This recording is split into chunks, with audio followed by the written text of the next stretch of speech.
Hello, brothers and sisters, and welcome to day 183 of the Chronological Read Through the Bible. We are halfway through the Bible now. Now, today's a little different because we're back in Proverbs. We're at Proverbs chapter 25 through 31. And you may say, how did we end up back in Proverbs? We don't know exactly how this unfolded, but during Hezekiah's time, and I think this is at the time of the great revival that's taking place in Judah, it's as if he's either compiling some of the Psalms of David and taking the Proverbs of Solomon, which had not previously been published, or maybe just had been lost, or maybe they were just ones that were spoken of around the courts of the king, and they're now being put into written form, added to the scriptures, and now are there for words for the people. Well, I just want to say, it's always difficult with the Proverbs just because each proverb itself is its word of wisdom and almost stands alone. So it's sometimes a little difficult to do commentary with it. I just want to say, if we look at Proverbs chapter 25, I'm just going to touch on a few Proverbs today. Proverbs chapter 25 really speaks of really making wise choices. And it says, like a city that is broken into and without walls is a man who has no control over his spirit. This isn't meaning like you're the Spirit of God within you. This is like you don't have control over your life. You don't have control over your very life essence in a way. And that city that is without a wall is a city that's in peril. It is a city that has no protection.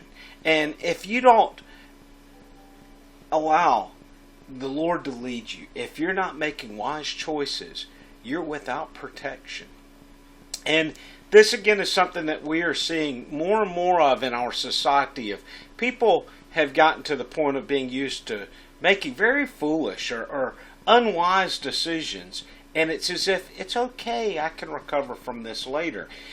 It's sort of this haphazard step into the world. So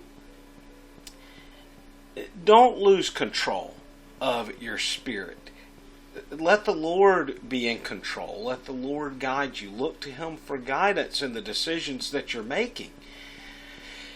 Or otherwise, you may be like a city without protection. Have the mind of the Christ in your heart. Don't be a vulnerable person.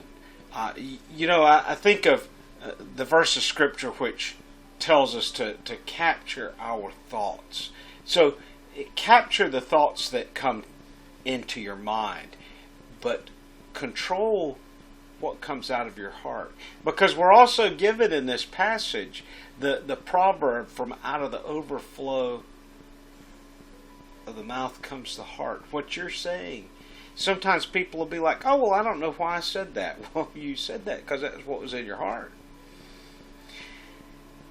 But people will say that word, oh, I don't know why I said that, as if to say, well, that's not really what I'm thinking. Well, it may not be what you're thinking right now, but it's what's in your heart. Sometimes if you're ever around a drunk person, it can be so crushing because you start to hear what's really on their mind and how they think about you. So just one of those things in life that can be a little difficult. Looking at chapter 26, the entirety of chapter 26, every verse deals with the fool. And I know that in our world today, the word fool, and it's probably been this way for a long time, that is a powerful, strong word and carries some heavy weight to it. I remember as a child, back when we had the TV show, the A-Team, and the character that would say, Mr. T, B.A. Baracus, it would say, I pity the fool. And I said that one time growing up as a child, and my father, he corrected me really quick and said, don't ever call somebody a fool. Yet now I'm about to look at some verses of Scripture that deal with this. But I appreciate that he said that, because that was a a powerful word, and one that should not just quickly be thrown around. Proverbs chapter 26 verse 1, and it's almost easy to lose some of the meaning because it's using this kind of poetic verse in a way, and maybe one that doesn't rhyme so much with our time period. But it says, like snow in summer and like rain in harvest, so honor is not fitting for a fool. And I just have to say, the time period that we live in is a time when fools are lifted up. It's really so bizarre. In our society, people will speak against, well, every child's getting a trophy, and they're like, things were so much better when only the winners walked home with a medal or a trophy. But the same person who will utter those words, then when their child doesn't get the medal or the trophy, even though they were on the losing team, they get kind of worked up about it. I've watched it too many times.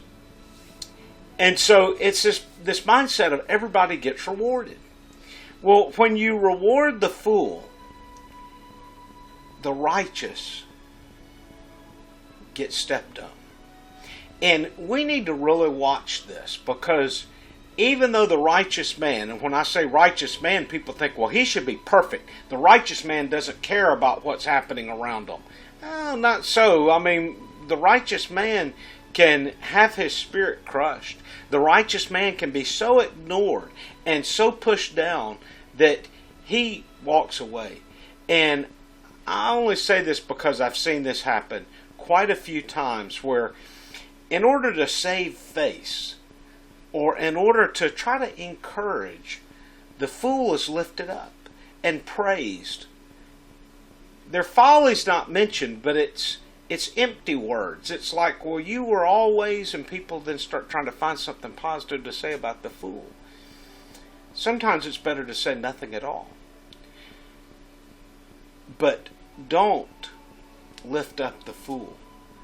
I know it's something that we don't want to hurt somebody's feelings.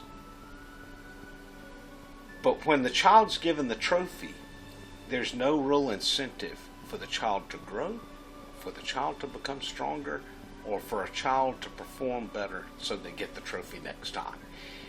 It's the same way with the fool.